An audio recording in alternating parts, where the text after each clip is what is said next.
Ask every person if he's heard the story, and tell it strong and clear if he has not, that once there was a fleeting wisp of glory called Bretonnia. Today I'm going to do a bit of a review. This is going to be a review in two parts. This is the first part on the Warhammer Army Project's Bretonnia Army book. Okay. Now the book itself has been written by Mathis Eliason. I hope I said that name correctly. And as I understand it, he's the guiding force behind the Warhammer Army Project. The Warhammer Army Project is by itself a fan-created continuation of the Warhammer Fantasy Battle System by Games Workshop, which after the 8th edition, they did a end-time story where they basically destroyed the world and created their new game, Age of Sigmar. Now, Age of Sigmar is a different type of game in that it is more what I consider squad-based, meaning that the individual pieces move more independently, while Warhammer Fantasy Battles, and by extension the Warhammer Army Project, is a rank and file game. So instead of having your units have to stay within an inch or two of each piece, rank and file games, the pieces actually are touching as they move per unit. This also affects some line of sight and that sort of issues. Now, having said that, let's talk about Bretonnia specifically. Well, rewind a little. I should warn you that I am in excruciating pain today because a couple of days ago I was working on a fence to build a yard for my dog, Doofus, to be able to run around, and I strained my back. So, bear with me. Alright, back to Bretonnia. And me. I was first introduced to Warhammer Army, well, the Warhammer Fantasy Battle, I should say, back in about 1993, 1994-ish, at the Gauntlet Gaming Store in Modesto, California. Many, many years ago. At the time, I was a high school student, flunking out of junior college, and I had no real money. A couple years later, I'm in the Air Force in Minot. Early 1997, I bought my first starter set and the Bretonnian Army book. Warhammer Army's Bretonnia.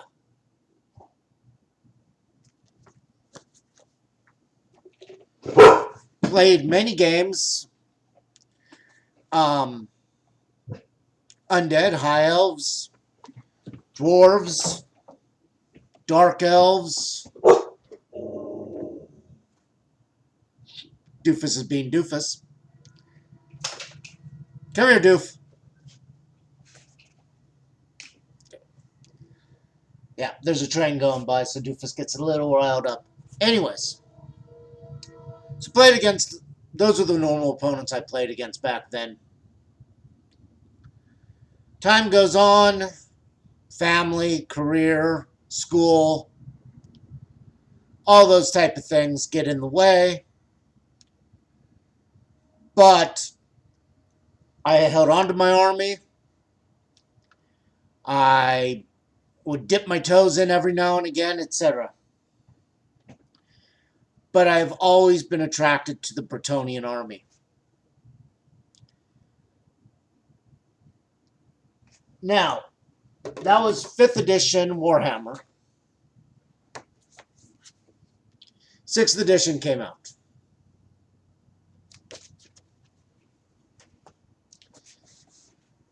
And where in 5th edition, the lore of the Bretonnians was very, and I use this term correctly, romanticized. It was knights in shining armor, defending maidens' honor, and slaying the evil dragons. You know, the knights were shining examples of goodness, etc. The peasants lived idealistic lives where they could rise in the status tonight and all this, and everything was kind of peachy-peachy. Now, as I understand it, though I never really got into it, the Warhammer role-playing game had a much different view on Bretonnia, where their view was basically thinly veiled, disgusting individuals abusing the peasantry.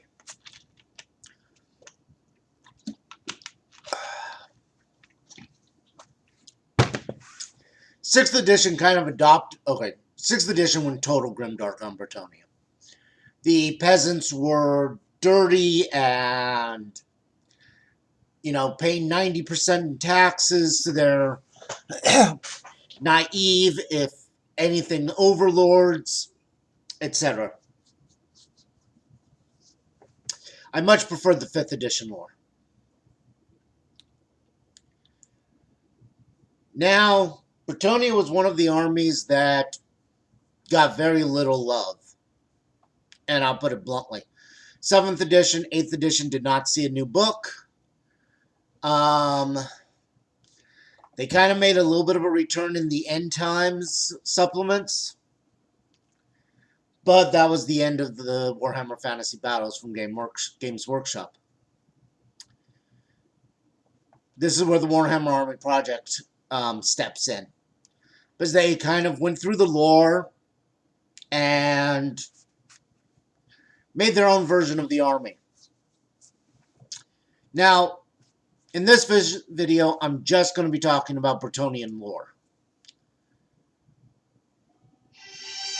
One second. Okay. In the second video, I'll go through the various units and that sort of thing.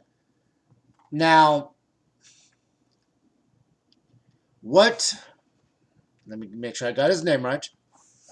Mathis has done, in my opinion, is he's tried to combine the lore from the 3 different primary sources, which is Warhammer 5th edition, 6th edition, and the role-playing game. I am not saying he cut and pasted, because I don't think he did, but you can definitely feel tonal shifts when he's talking about things. The book itself is absolutely beautifully laid out. For the record, I'm looking at version 1.3.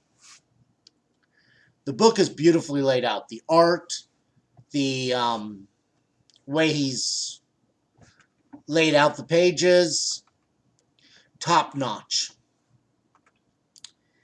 Having said that, there are some editing gaffes.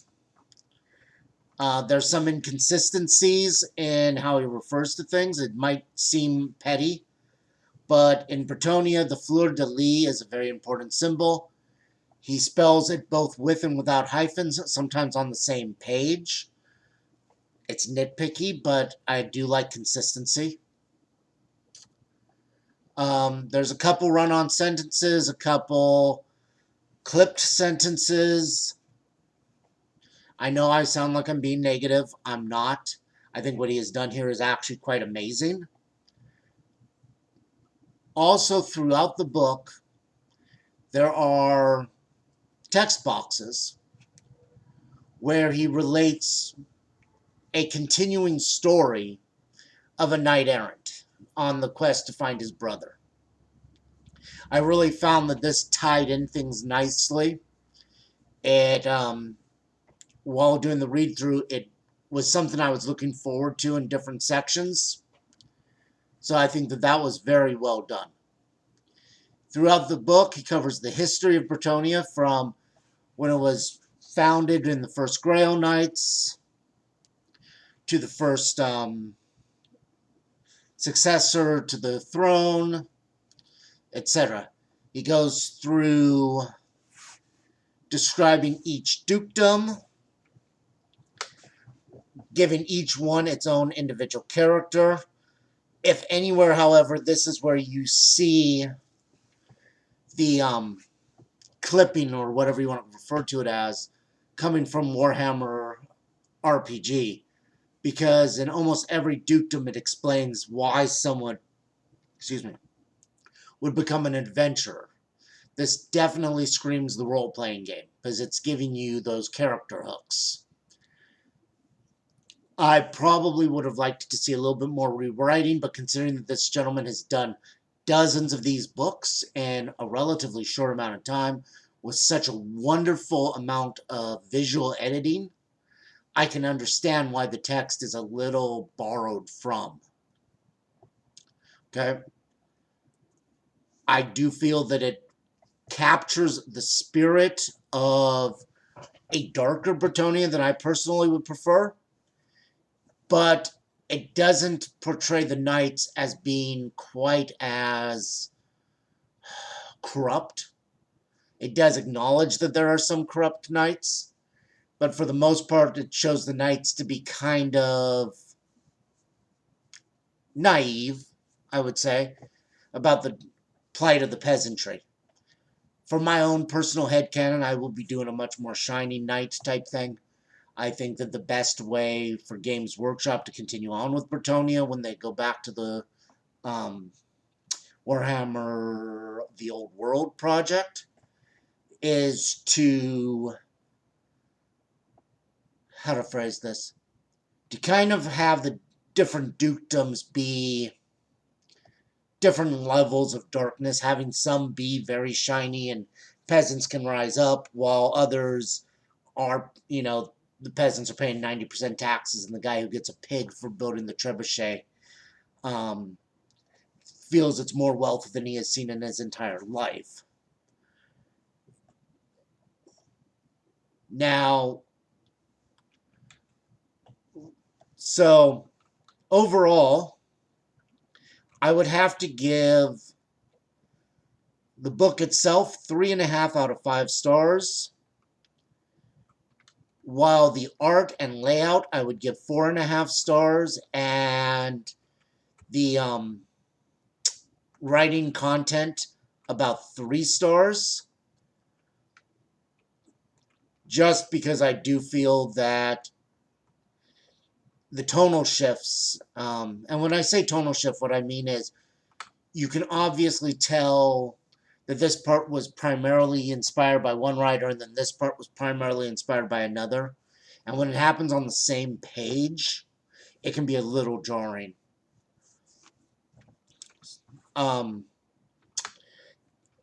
That is pretty much the main thing that I'm marking this section down on. Again, I cannot express enough how beautiful the layout is. The artwork chosen is fitting and shows a variety of styles, colors, palettes, etc. Okay. And it definitely gives you a feel for one way of running or playing with Bretonnia. So I thank you for this time. I hope you appreciate this review, and hopefully I'll get the second one done a lot quicker than this one has taken me. Happy gaming, everyone!